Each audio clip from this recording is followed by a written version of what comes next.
We're featuring Ouachita Farms. We're featuring Dr. Brandon Thornton, a pharmacist, ReLeaf Center Dispensary coming up here behind me, and Harvest Cannabis Dispensary. So with that, I give you Dr. Brian Nichol. Well, thanks again, Alan. Oh, aren't you inappropriately kind, all of you? Say what? Inappropriately kind to me. Thanks for coming for the last panel discussion. We're kind of grouping everybody together here today. We're going to talk about specific things to do with cannabis. Ouachita Farms, they are, if you're not familiar with them, they make quality CBD products and a wide variety of them. They're located in Hot Springs Village, Arkansas. I've been using their products for some time, and I'm very satisfied with the quality of them.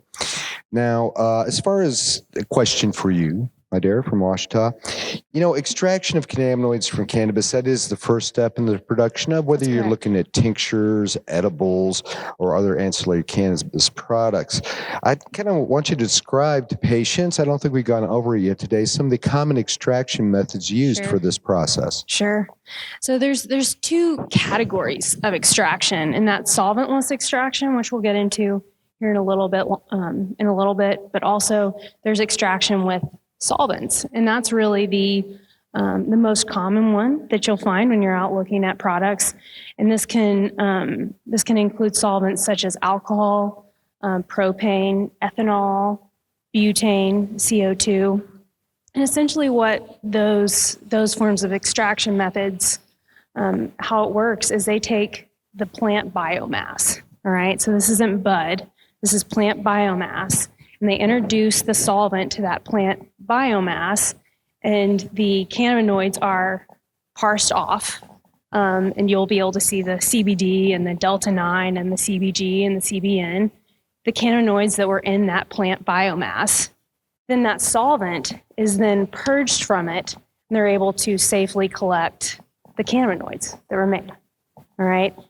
Now, the other form of extraction that I was talking about is a solventless extraction, and that's ice bubble hash. And so that's where you're taking the actual bud and you're introducing it into a ice bath. You're agitating that water. You have these nets to varying degrees where the trichomes are then collected from the bath, and then that turns into bubble hash. It's dried and cured. The other method is rosin, and that's where you're just taking heat and pressure. You're taking the bud and you're extracting rosin from it. In our company, we do two types of rosin, CBG rosin, so we bring in CBG flower and we create that CBG rosin, and then CBD rosin. Would you like me to go into anything else? Well, when we were talking about the different solvent extractions, it's very, very common to use butane, some of the other hydrocarbons in pressure extractions, CO2, ethanol, and even isopropyl alcohol. I've seen benzene and naphthene even used as solvents before. And a very important point in this, if people are using solvents, is solvent extraction. Now, how do they perform solvent extraction? And Brandon, maybe you can comment on the dangers of residual solvents in cannabis products. So you want me to talk about exactly how the... Well, how do you get the solvent? Let's say we're doing an ethanol extraction, or how about a very easy, a butane hydrocarbon extraction type thing. How do you get the butane out of the product before you get it to the patient so that it's safe? Sure. So I'm not super familiar with the process of purging it off, but there's different ways where it's essentially you heat it up and you distill it. And what you're hoping to do is just distill everything, all of the solvent from the cannabinoids. And so you go through the distillation process, and I fully believe in science and that we are able to fully distill off those solvents. But once that's done, you then send off the cannabinoids to labs such as yourself that then test it to make sure that the solvents are removed to the extent that it's okay to now be consumed. And there are legal requirements put out by the Arkansas Department of Health as far as limits on residual solvents that are allowed to be present in cannabis. Brandon, as far as, and Dr. Thornton here, he does, works for Steep Hill Labs, actually he owns Steep Hill Labs here in Little Rock, and he's responsible for a lot of this testing. He's also a PharmD, so he knows his stuff really well. Brandon, what could possibly some of the side effects of residual solvents if they weren't fully purged from cannabis? And that is a concern for people who are obtaining products off the black market or for perhaps unregulated states. Yeah, that's a great question. So in Arkansas, we have a little over 40 different solvents that we test for in final products. And it's kind of interesting to me because the state requires us to test not only concentrates, but also tinctures, topicals, even edibles for solvents. And sometimes it's really tough because, tinctures by definition contain alcohol. Ethanol is a solvent that's on our ban list. So a lot of the tinctures that we have in Arkansas have to be formulated without alcohol because of that. Topicals is another example. You think about hand sanitizer, that is alcohol. We rub alcohol all over our bodies, or our hands anyway, frequently. But yet, that's something that people that are formulating these products have to consider in Arkansas, as a side note. But to your point, our list is really extensive. I think we test for more solvents here than anywhere in the country. We got our list from Oregon, and since then, Oregon's changed and reduced their list to about 18 solvents. We still have 40, and then the Department of Health has some draft regulations that might cut that down back to a level that makes a little more sense. The reason that Oregon had so many is because there were just a lot more licenses, and there were people that were growing at home and doing extractions maybe at home with chemicals that maybe weren't great for extraction. And so it just meant they had a more extensive list. But there are some dangerous product, benzene, for instance. We've got xylenes. There's a lot on there that you wouldn't want in your cannabis. However, or in your concentrates. However, through gas chromatography, we can see those things. So when you buy something at a dispensary, it's been tested, and when we test those, we're looking for any residual solvents that weren't captured in the post extraction process. And, a lot of these residual solvents can have very deleterious effects. I've seen recipes on the internet for making your own RSO that talk about using benzene as a solvent. Now, if you're not skilled at solvent extraction, benzene, I believe, is a terrible carcinogen to the liver. You can really hurt yourself with some of these. And it's a little side thing here. I do know a lot of patients are still obtaining their cannabis products off the black market because they're cheaper. Anything that you obtain from a dispensary has been tested and is safe. Do realize there can be issues with some of the things that are available out and about. So always take that into consideration as far as things go. I remember several years ago, I think, Brandon, you and I were talking about this, a study they did in California, looking at all these vape cartridges were available. They found pesticide levels 3,000 and 4,000 times above the upper limit of normal that's allowed, heavy metal things that were out of the roof too. So although cannabis is a very, very safe and often effective medication, use the safe stuff, please. And to your point too, vitamin E acetate, with, last year, all the cartridges that were containing vitamin E acetate, which is something that people were just, cutting oil with and packing into cartridges and selling those things, on the black market. And a lot of those are probably products that have not passed testing in other states and just end up, kind of going out the back door and ending up in other states and ending up here. And, we test for that, and we frequently, if we come across a product that, a cart that isn't from the legal market, we'll test it And 9 times out of 10, it's full of pesticides and vitamin A acetate. Well, again, getting fully tested safe products is important. The vaping crisis, almost forgot about that, but that was entirely clandestine drug lab contaminants is what it was. As Brandon was saying, stick with scrupulous vendors, that's for sure. Now, ReLeaf Dispensary in Bentonville, they are a sales leader last time I saw as far as things went. One of the things on the brief visit I had for ReLeaf one time is I was very impressed that they really are medically oriented in their approach to patients.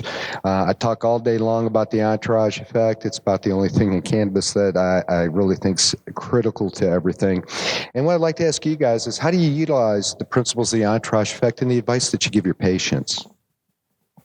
So in terms of, first off, just to introduce myself, I'm Matt Shansky. So I'm associated with the ReLeaf Center in Bentonville, as Dr. Nichols mentioned. In terms of this part of the conversation, it is one that is internally a daily conversation that we continue to tackle with our team. And really, when I say daily and tackling, it's how do we continue to really essentially build value in this part of the conversation.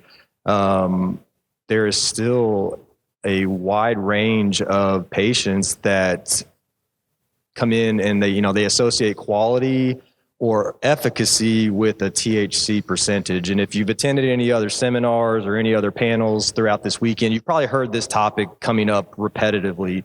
And to me, that's a good thing. What it's showing us is patients do want to know what they're putting in their bodies.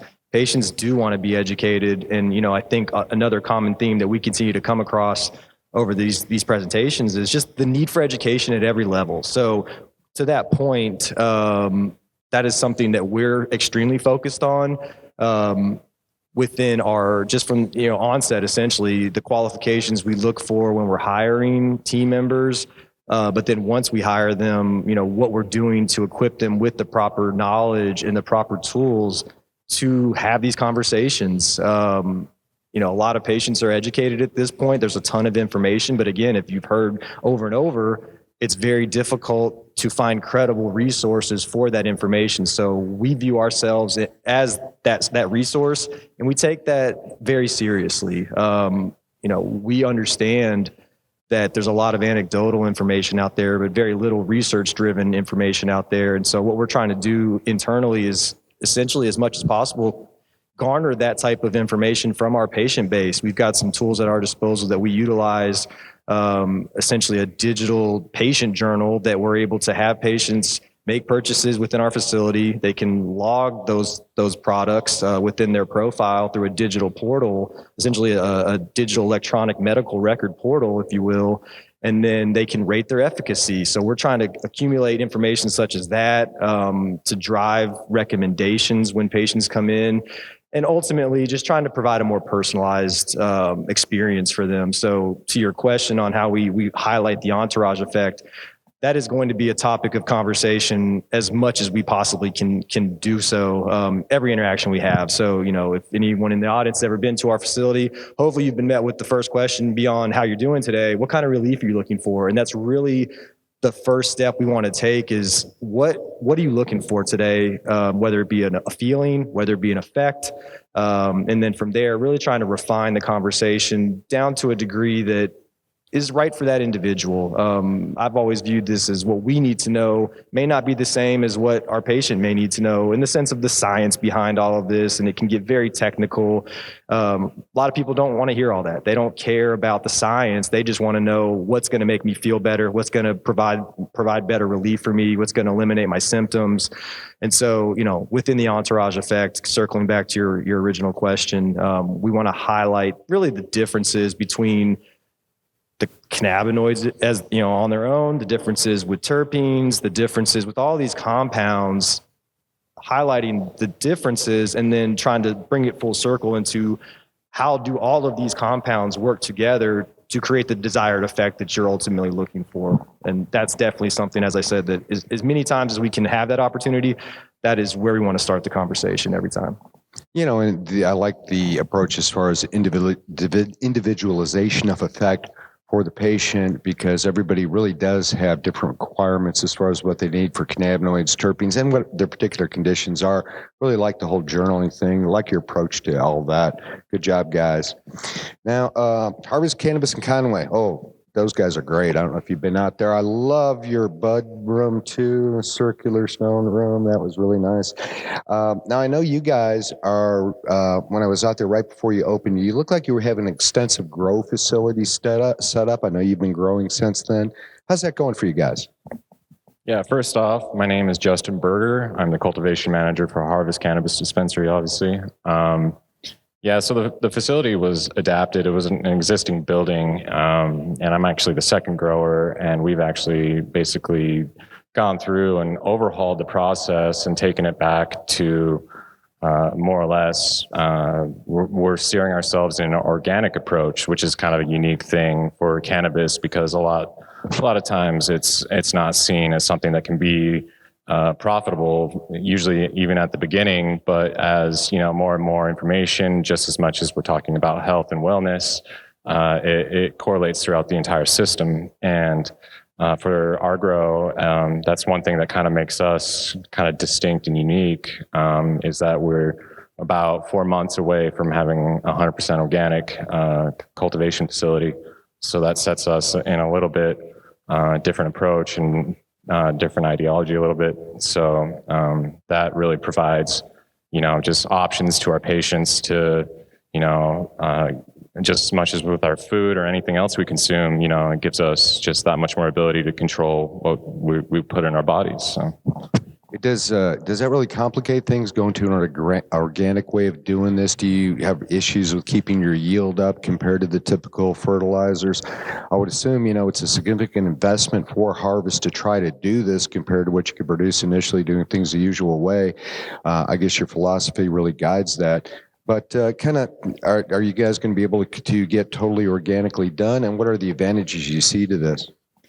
Well, it translates through the entire system, and it does, present initial, mainly you have to educate yourself. There's going to be more issues no matter what you choose. Granted, if you do go in the more traditional sense, it's obviously going to be more, simple, which is what they designed it to be. But when you are coupling awareness with what you're doing, you can see the real effects of just the benefits of everything, from just the health of the plants to the health of the people that are around the plants. And it does take, that initial investment and that initial commitment, but, you have to also have the just general awareness to really understand as these problems come up that, in the Western or traditional sense, that it would be much easier to just, either use a pesticide or, just use very traditional nutrients or anything like that. That really allows, just more options for, and providing, good, clean medicine to what I really hope that people pick up on, just as their own experience, that they really understand the difference. And I stress the importance of trying. Like, you don't trust me, like, try it. Did I answer that? Oh yeah, no, that's great. It seems you guys are very committed to this. So I look forward to seeing how that goes. What's the response from patients been? Or is everybody kind of very positive about the idea of having organically grown cannabis? So far, it's getting better. It's one of those kinds of things where, I almost kind of feel bad for commercial cultivation in the sense that we're more craft in our scale, but, we have the ability to really fine tune these things and allow them to continue to get better and not be held to such a strict threshold of margins and things like that. We're always improving our yields and our percentages and, our cannabinoid profiles and everything like that. And that's so crucial. But in that same sense, we're not held to that standard of, always having to hit certain benchmarks. But within that, we're setting our benchmark and we're continuously setting new benchmarks. So that's just something that's, it just translates through the entire system. And, thankfully they have put up the initial investment. They've made the commitment by even getting me out here and doing this. I'm not from Arkansas. I'm from Utah, so it's kind of a long way. But, in that sense, it's an awesome opportunity to just get, just people. I really believe in options, like give people options to choose, especially in a medical program. I really believe, you have to allow for people to find, and as you know, just how varying the effects can be. You really need to, just be able to try and experiment. Oh, I appreciate commitment to doing it. I look forward to seeing how the organic cannabis turns out there. I got a question really for everybody on the panel here, as far as I kind of like everybody's input on it. Anybody who's been reading the social media or literature for a while has noticed this too, that, recently with the advances in chemistry and so forth, the formerly minor and rare cannabinoids that were hardly available at all, for instance, CBG that I use a lot now. We now have the availability of THCV, CBC isolates are available. With the wide variety of these formerly minor cannabinoids that we were having a hard time really utilizing a whole lot, other than assuming they have an influence on the entourage effect. Now that they're available to us, a lot of clinicians like myself were exploring the possible uses of these. Where do you guys see the formerly rare minor cannabinoids coming into play as more and more of them become available to the consumer? Sure, I'll take it first. Like I mentioned, we extract CBD rosin and CBG rosin, and we're one of the few companies that do that, provide a CBG rosin to the market. And Dr. Nichols, it's interesting, the amount of folks we've had come up to our booth today and yesterday that have said, I'm looking for CBC, I'm looking for CBN, I'm looking for CBG. It's just shocking. We weren't hearing that 6 months ago, even a year ago. We have a Hhc tincture on our table right now. Hhc was not around a year ago. At least I couldn't buy the distillate to put into my product. So we see it continuing to grow. The more research that's done, the more minor cannabinoids that are going to be discovered. So next year, we're going to be not just talking about Hhc, we're going to be talking about a new cannabinoid that we're going to be really excited about. And as a solventless extractor, we can get CBD, CBG, and CBDV concentrated from our rosin press. But when it comes to these other minor cannabinoids like CBN or Hhc, we're going to need to bring that in as a distillate and then pair it up with our rosin. And so that's going to be how we provide it to folks. Well, I know I've been using, as far as some of your products go, CBN in particular. It doesn't work on everybody, but the vast majority of patients find CBN sedative.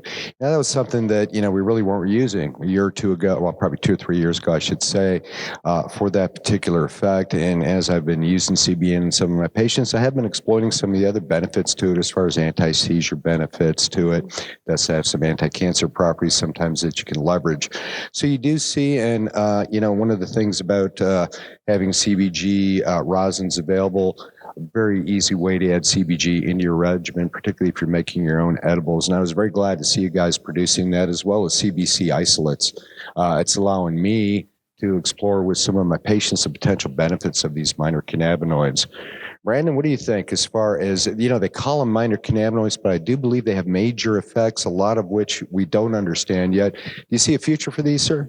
Yeah, THCV and weight loss is something that there's been some studies on, and it shows a lot of promise. And there's a few strains that are showing a lot of THCV. There's a strain called Doug's Varin that I don't believe it's available anywhere outside of California at this point. But I think that's really interesting. It's not a minor cannabinoid, but THCA and inflammation is another interesting cannabinoid that you'll see studies on occasionally. Also, I got this written down because I didn't want to say, CBGA and CBG with MRSA, with staph resistant or methicillin resistant Staph aureus.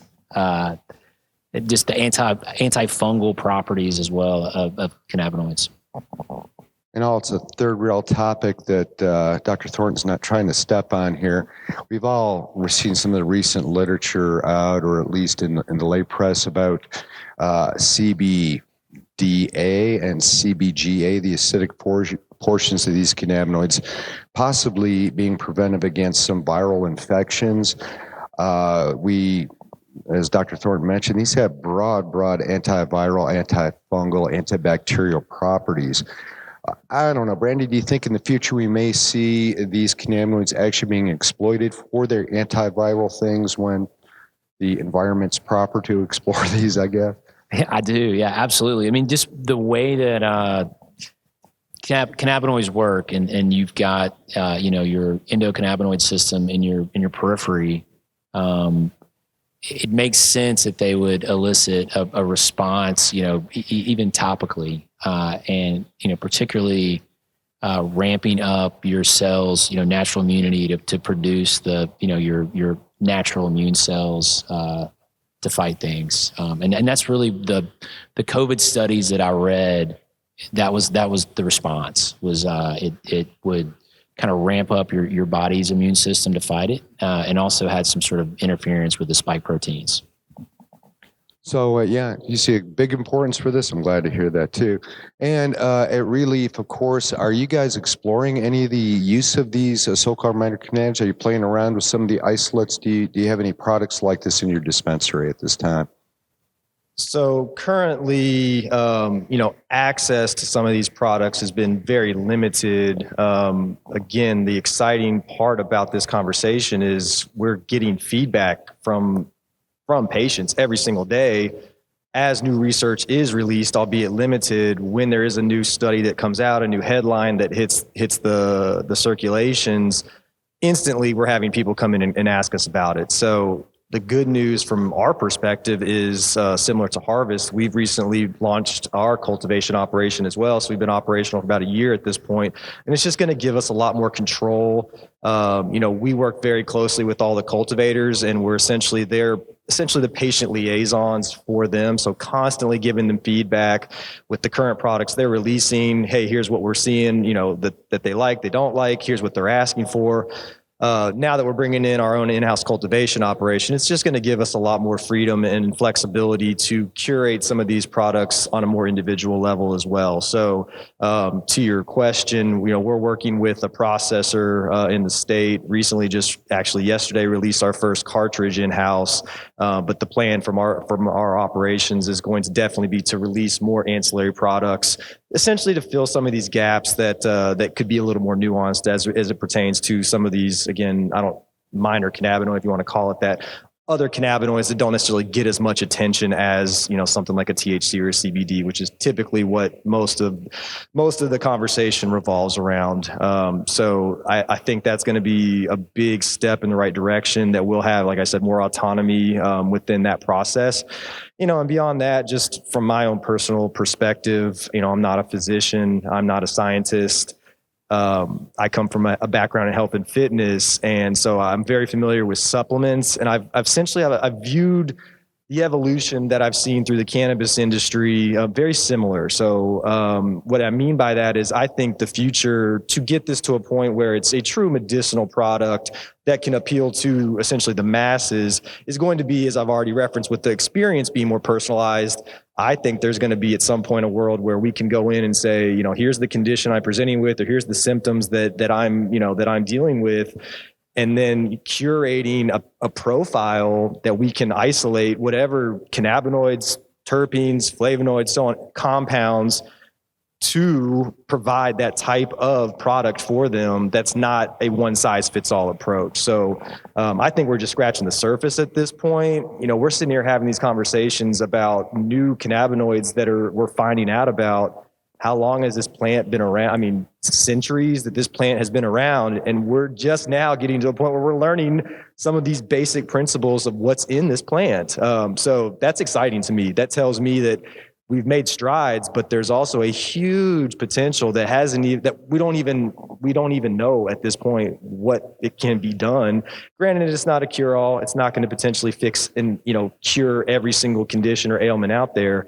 But, clearly it is undeniable that there is a ton of untapped potential that, ultimately, as we're all referencing, one of the root issues that we'll continue to face is just the federal illegalities that hamper a lot of the research studies that can be done. So when there are opportunities to do so, just making sure those studies are legitimate, making sure they're validated, credible resources, so on and so forth. Again, kind of referring back to the supplement world, I find that very similar because there's a lot of information that circulates within cannabis research. Unfortunately, the internet tends to be one of the bigger resources that people turn to.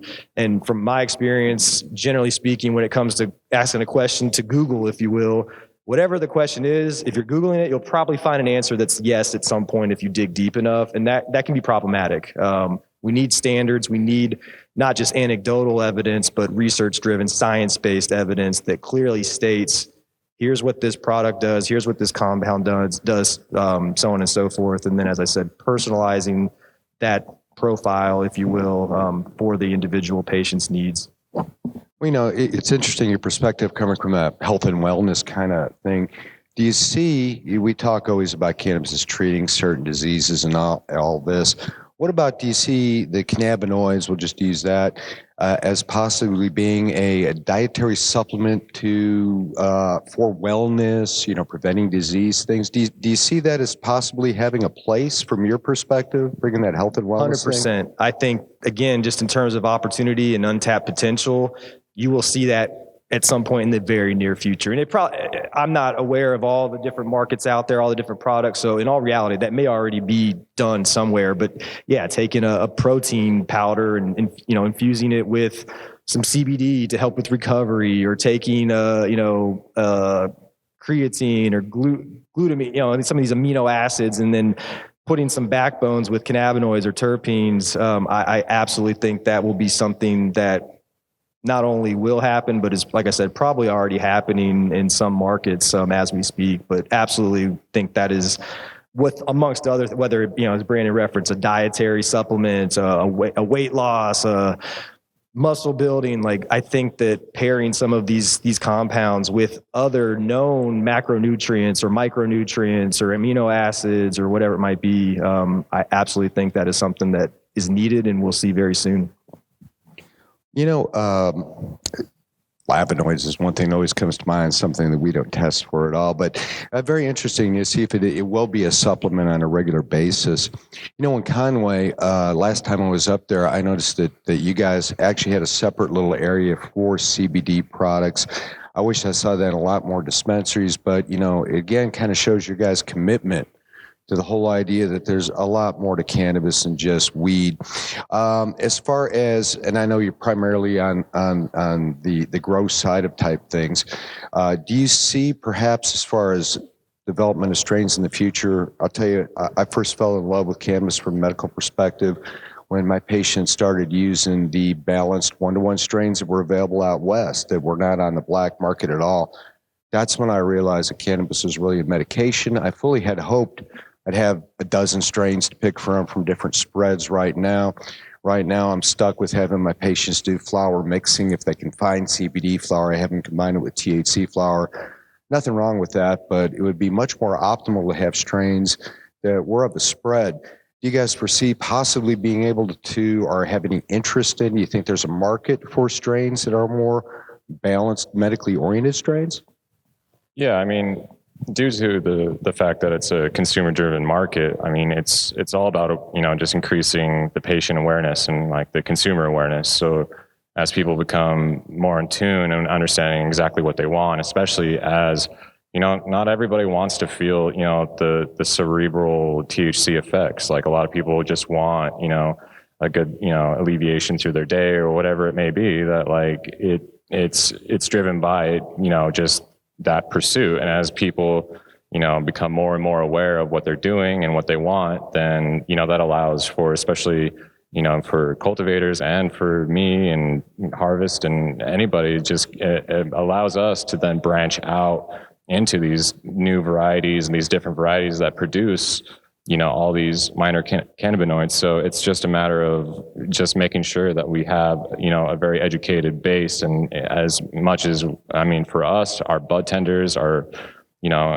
I'm sure all of us for the dispensary side, it's a matter of making sure that they're educating. Like that's the primary concern is, we've just got to bring this up and make people know, because half the battle is just, most people just don't know. And and that's true even for, the kind of the THC war, if you want to call it that, where it's, people just constantly looking for the highest THC and the highest this and the highest that.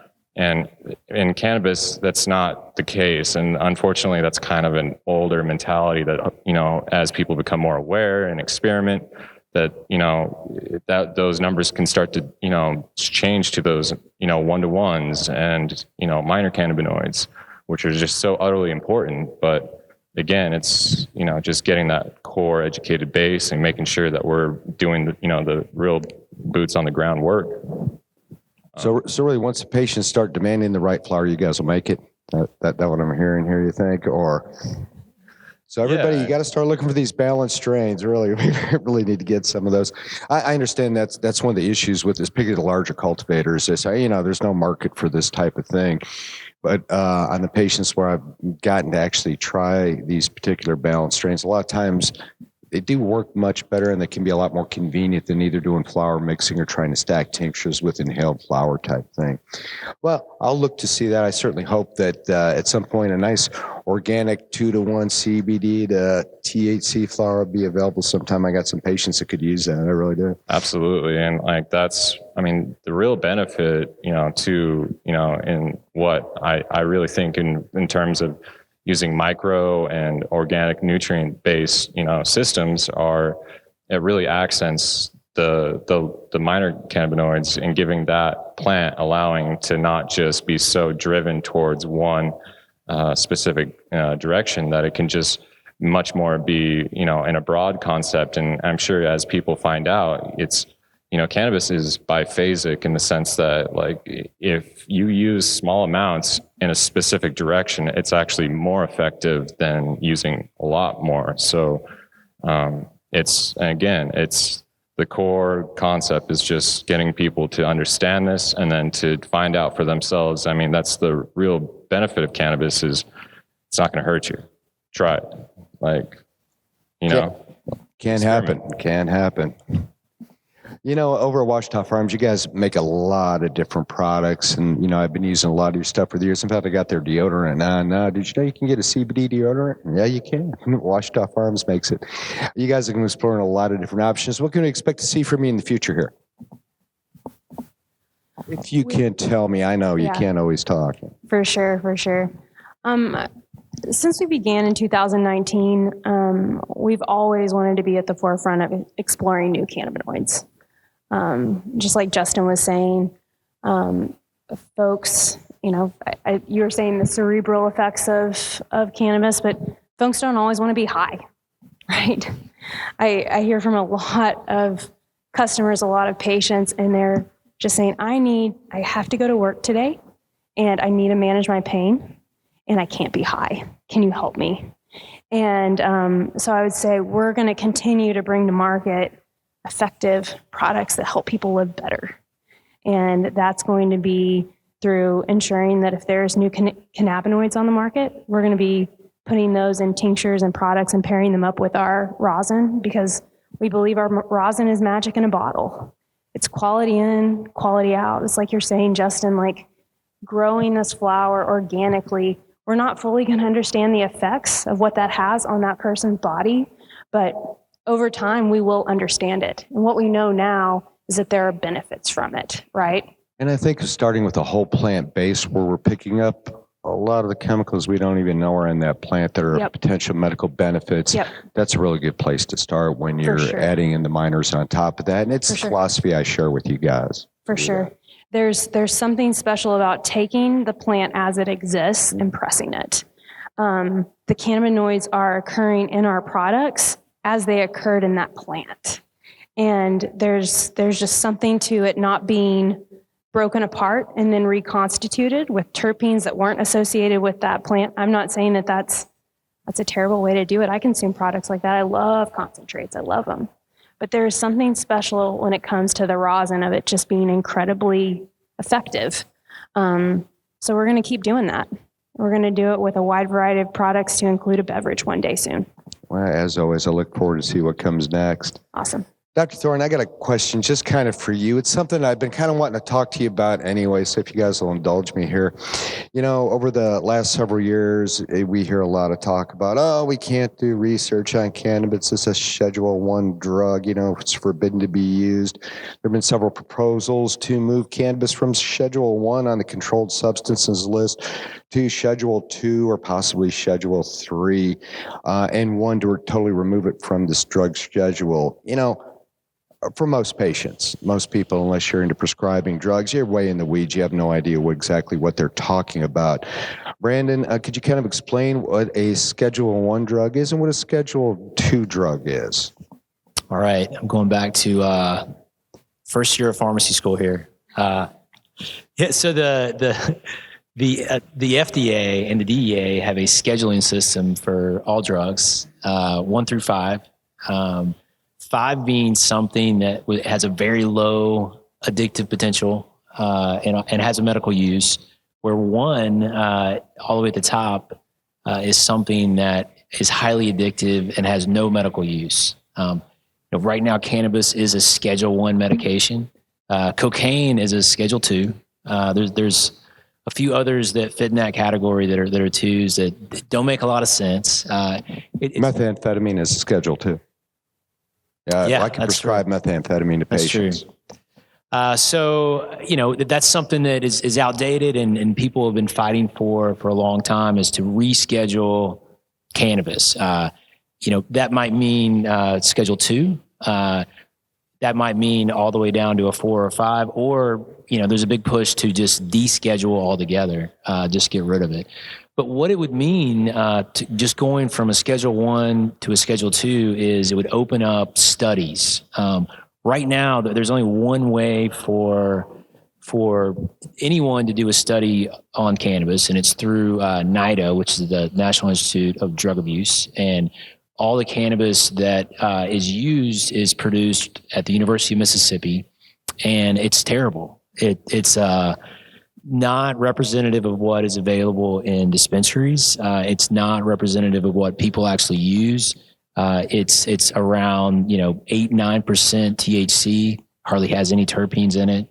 And so when we get studies, and a lot of them could be negative. The other thing is it has to be approved by NIDA, and they're not proponents of the industry, so they're not typically going to approve studies that put us in a good light.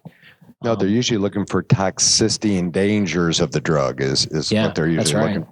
That's right. So it really hurts us as an industry when we can't get good studies. I mean, because we talk a lot about minor cannabinoids, and a lot of that is theoretical. And to Matt's point is, they go on a lot of anecdotal evidence, and that's really what we have with cannabis. Because if you think about any other drug that might be commercially available, it was probably discovered in nature, and then there was a long process to single out certain compounds, and then there was clinical trials, and then you have a drug that's marketable, and a pharmaceutical company owns a patent on. Whereas cannabis, because of its legality, it never had any of those things, and so all we really have are the anecdotal studies and people's experiences.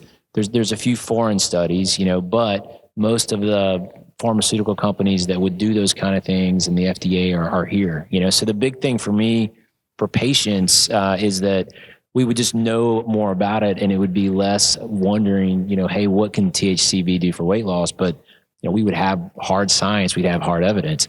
The other thing it would do would allow banks to be able to bank the industry, and would allow credit card processors and insurance. I mean, our business, we're plant touching, but we're really ancillary. We're not growing anything, we're not selling anything. We get samples, we do testing on those, but we went through 4 banks before we found a bank that would work with us. We have been dropped by 5 credit card processing companies. And when that happens, they don't give your money back. If you've got $1,000 that's tied up, they will not give that back for a year. Those things would change. Hopefully the tax code, Matt can probably talk for a couple hours about 280E, but it's a piece of the tax code that says that he can't write off anything but cost of goods. So most businesses have a lot of tax advantages. He doesn't get those.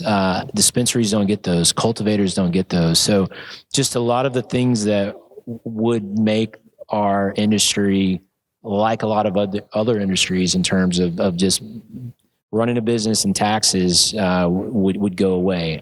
I think that at the state level, things would probably stay the same. Descheduling would mean that it would be up to the states. It'd be a lot like alcohol, and that'd be all right with me. Oh, thank you, Brandon, for being a perfect foil on this. I believe descheduling is the only way to go. From my perspective, as somebody who prescribes Control 2 drugs, there's a lot of regulations and fear when I write a prescription of a Control 2 drug. I've got the medical board looking at me all day long, DEAs examining everything we do. For me to dispense to prescribe a controlled drug to a patient, they have to see me every month. They have to have a written prescription filled out for exactly what it is, the quantity of them, and I can only give them a 30-day supply of it. That prescription has to be filled at a licensed pharmacy that's allowed to deal with Control 2 drugs dispensed by a licensed pharmacist. All of this has extensive paperwork to it.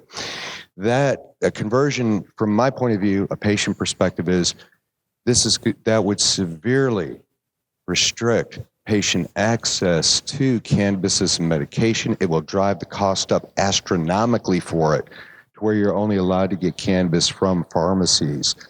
In addition to that, when a patient comes into my office, not really complaining of pain, but says, I want some OxyContin to get high on, do I write him a prescription? Absolutely not. Not only is it not a right thing to do, it's also entirely illegal. The entire recreational market evaporates instantly. So I do want people to take that into account when it becomes a discussion on, descheduling cannabis. I certainly see all the points like Brandon brought out as far as doing research, but from my perspective as a guy who'd be prescribing it to patients, you guys aren't getting it. And I really want people to be aware of that as an issue to consider. And I don't talk a whole lot about politics or anything, but the only one I would suggest people support is a descheduling effort for cannabis. That turns it all over to the states, and like Dr. Thornton said, comes up to states to decide things. Anyway, that's my little soapbox thing today. Who has questions for the panel? We got a couple minutes left here. Does anybody want to ask these guys questions about anything? I'll walk back with the microphone here.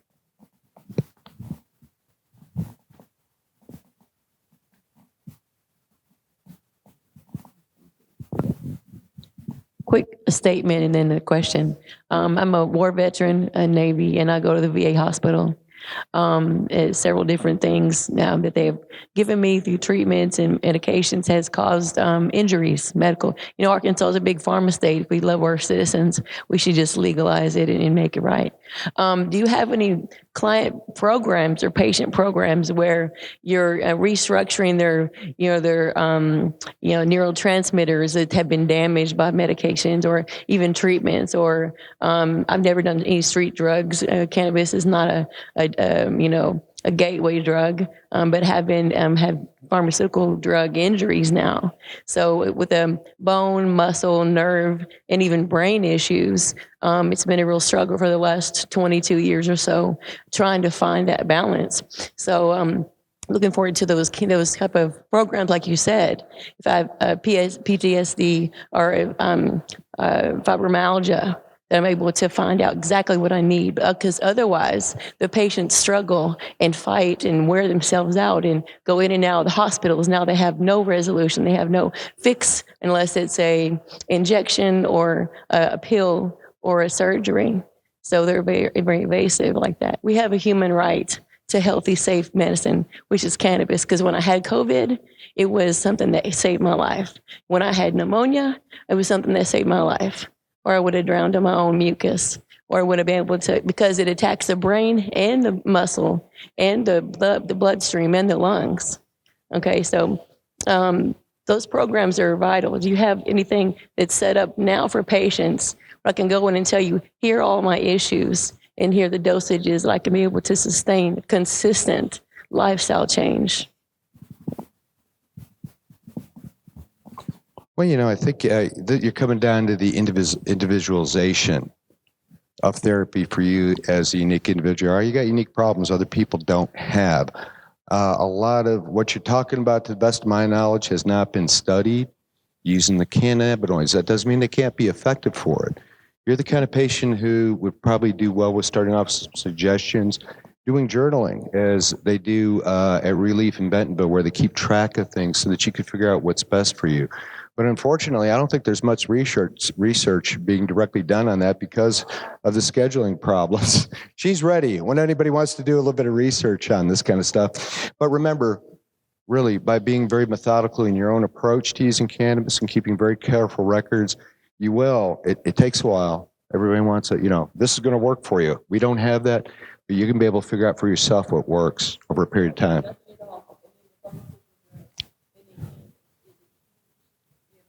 So you figured out which one of the three you're sticking with, it sounds like. Now you just got to figure out the right blend of things for it. Anybody else have a question for the panel? Yes, ma'am.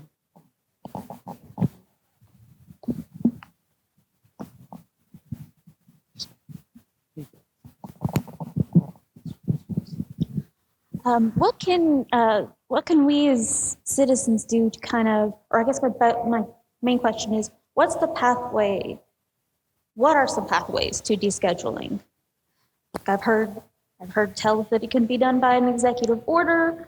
I've heard that only Congress can do it. So what would be the best pathway in the view of, people in the industry who've done research about that sort of thing, for fully descheduling cannabis?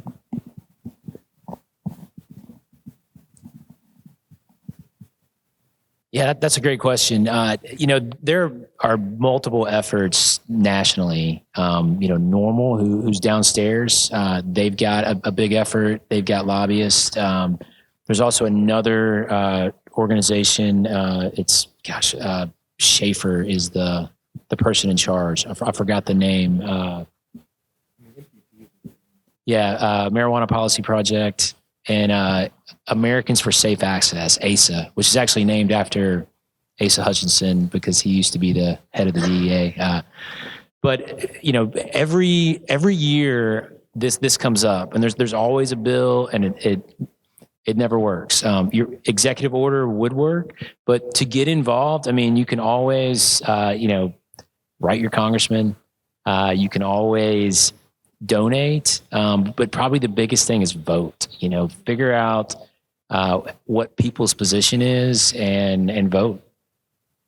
There was recently, I don't know if it's still up, of all things, it's a Republican bill in Congress that would deschedule cannabis and stick it with only a 3% tax overall. The Fed's got to get their little bit of blood out of it for sure.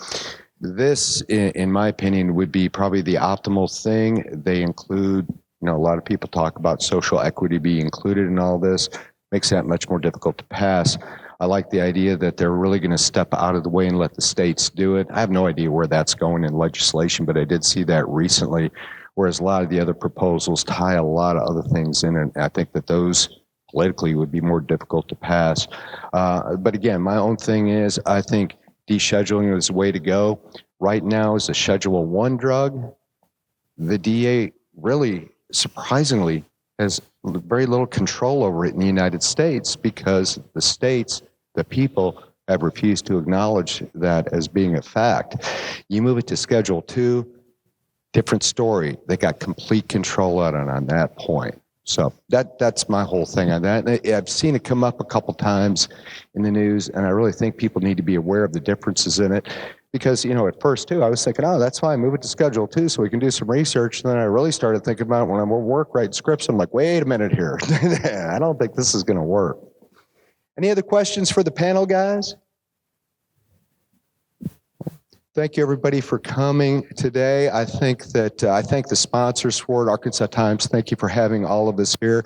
I encourage all of you, learn as much as you can about cannabis as a medication. The more you know about it, the better you're going to do. And medical cannabis is medicine. Thank you, everybody, for coming this evening.